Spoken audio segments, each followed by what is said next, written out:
आप जिस जीडीपी की बात करते हैं ना, नरेंद्र मोदी जी उस जीडीपी की फुल फॉर्म नहीं बता पाएंगे। जिस जीएसटी की बात करते हैं उस जीएसटी की फुल फॉर्म नहीं बता पाएंगे।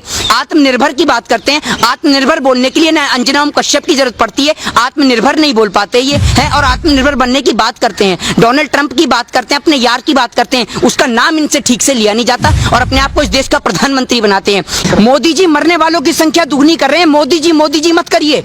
मोदी जी आपका झोला पैक कर दूंगा मैं। आपने बहुत इस देश की जनता को मूर्ख बना लिया। आप मोदी जी करके आप इस देश के मजदूरों को खा गए, किसान को खा गए। आपका पेट अभी भी नहीं भरा, आपका पेट अभी भी खाली है। इस देश की पूरी जनता को खाने में लगे हुए हैं मोदी जी। आप भी मोदी जी कर रहे हैं। आप दलाली खाते हैं क्या मोदी जी की?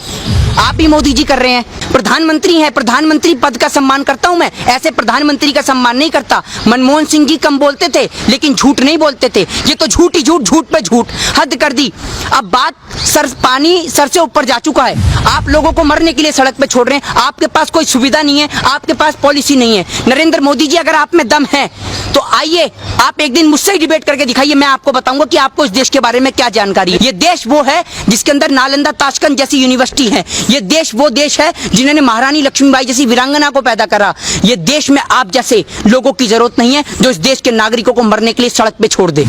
वो मजदूर जिसके घर जाने के लिए उस पर किराया नहीं है, खाने को रोटी नहीं है, वो अफसर क्या ढूंढेगा? वो अफसर तो ये ढूंढ रहा है कि कोई खाली पेड़ मिल जाए जिसमें रस्सी भी टंगाई मिल जाए तो मैं अपने परिवार के साथ में मर जाऊं। उस माँ से जाके पूछिए जो सड़क पे मृत हो जाती है। वो एक छोटा बच्चा, छोटी सी उम्र का बच्चा अपनी मृत माँ का दूध पी रहा होता है पेट भरने के लिए। उस माँ से पूछिए जिसके पेट में नवजात शिशु पल्ला होता है और उसको 8 हॉस्पिटल में जाने के बाद भी कहीं जगह नहीं मिलती और वो माँ दर दर की ठोकरें खा के, अस्पतालों की ठोकरें खा खाकर एम्बुलेंस के अंदर अपना दम तोड़ देती है। क्या ये घटना शर्मसार नहीं है?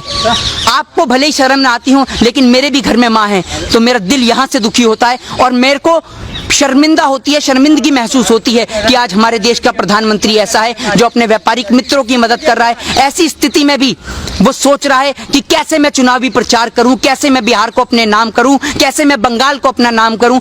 अमित शाह जी, आपको शर्म आनी चाहिए। आपका भी एक बेटा है, एक बार अपने बेटे की ओर देखिए कि आपका इकलौता बेटा अगर बीमार हो जाता है तो आप उसके लिए क्या कुछ नहीं करेंगे। आप इस देश के तमाम बच्चों की तुलना अपने बेटे के साथ करिए, तब आपको पता चलेगा, तब आपको उस माँ का, उस बेटी का, उस बहन का दर्द समझ में आएगा कि एक बच्चे की कीमत क्या होती है। मजदूर से आपने पूछा कि क्या आप सुविधा दे रहे हैं श्रमिक ट्रेन के अंदर?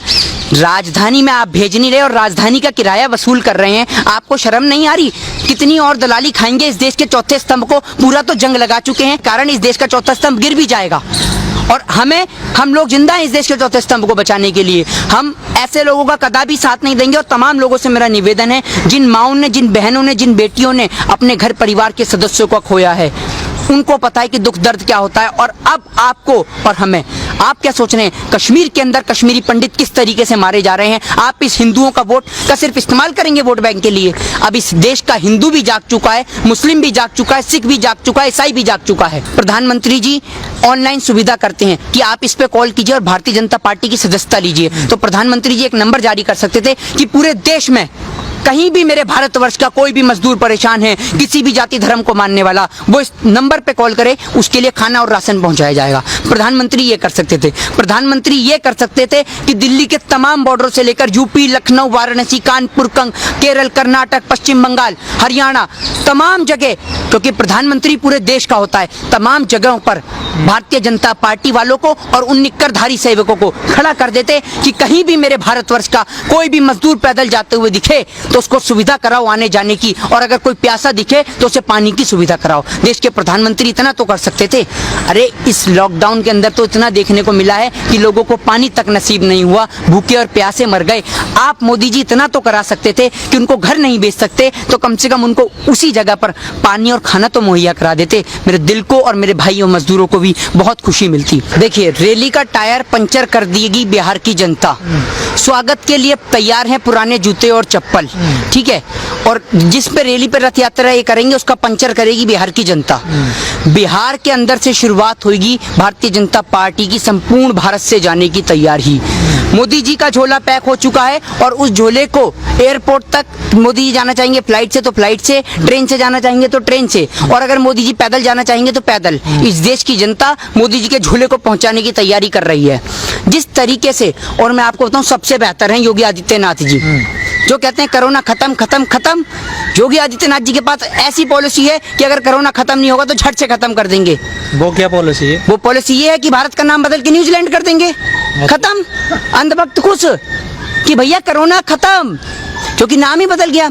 मेरा मानना तो ये है कि अमित शाह जी बिना बात चुनावी प्रचार करने में लगे हुए हैं, इतनी एलईडीओं का खर्च कर रहे हैं देश की गरीब जनता का पैसा मारकर। योगी आदित्यनाथ जी को भेज दो, वो तो बिहार का भी नाम बदल देंगे। काम इन्हें कुछ करना नहीं है, जनता को मूर्ख बनाना है, भक्तों से ताली पिटवानी है। भक्तों ताली बजाओ और खुश हो जाओ, क्योंकि भारत कोरोना में 11वें स्थान से 4थे स्थान पे पहुंच चुका है। आप थाली पीटते रहो, अनुपम खेर जी आप भी थाली पीटो, खूब थाली पीटो, क्योंकि ये अनुपम खेर जी तो ऐसे लोग हैं, अनुपम खेर जैसे ऐसे लोग हैं जो कोरोना जैसी महामारी में भी पैसा कमाने की सोचते हैं। इन्होंने मूर्ख बनाने का प्रयास कर रखा है पूरे देश की जनता को। कभी ये थाली पिटवाते हैं, कभी ढोल बजवाते हैं, कभी लाइट जलवाते हैं, कभी दिए जलवाते हैं। दिवाली के समय पर या और जो तमाम आपने देखा कि त्योहार बेकार हुए, उन पे तो उन्होंने दिए नहीं जलवाए नरेंद्र मोदी जी ने। दिवाली पे आप कहते हैं कि बम मत फोड़िए, हैं, होली पे कहते हैं पानी मत फेरिए, है ना, और हर त्योहार पर शराब पी के मनाए इंसान। आप और तो और छोड़िए, महामारी के समय में भी कोरोना ने, आप शराब पीजिए, ना त्योहार पे आप बम फोड़िए, ना दिवाली पे बम जलाइए, ना होली पे पानी बिखेरिए। हर त्योहार पे महामारी पे सिर्फ शराब पीजिए। मध्य प्रदेश के अंदर इनके पास बहुमत है नहीं, राज्यसभा में 2 कैंडिडेट इन्होंने खड़े कर दिए। कैसे खड़े कर दिए? क्योंकि वहां इनका इरादा है खरीद और फरोख्त का धंधा चलाने का। ये पुराने बाजीगर हैं, धंधा करने वाले लोग हैं। ये जो गरीब देश की जनता, जो किसान खून पसीने की कमाई से पैसा कमाता है ना, उस किसान से जाके पूछिए जो पूरे दिन अपना पसीना बहाता है, तब उसका बेटा, आपको पता है जब किसान के फोन पे मैसेज आता है तो उसका पिता उससे कहता है कि बेटा फोन पे मैसेज आया, जाकर देख। तो उसका बेटा कहता है कि पिताजी ये मैसेज बैंक से नहीं आया कि हमारे लिए पैसा आ गया, ये मैसेज मेरी फीस का आया है। उस किसान से जाके पूछो कि जब वो अपने बेटे की स्कूल की कॉलेज की फीस नहीं दे पाता, जब वो किसान अपने बैंक वालों का कर्ज नहीं चुका पाता, जब वो किसान के खेत पे कब्जा कर लेते हैं बैंक वाला, तो उस किसान के पास सिर्फ एक ही ऑप्शन होता है, इस पेड़ पे टंग जाने का। और आप एक बात बताइए कि अगर यही सुविधा, जब एक किसान सड़क पे मरता है, जब एक मजदूर सड़क पे मरता है, तो उसको एम्बुलेंस की सुविधा कराई जाती है उसकी डेड बॉडी को उठाने के लिए। अगर यही सुविधा उसको घर पहुंचाने के लिए कर दी जाए तो शायद इस देश का मजदूर कभी ना मरे।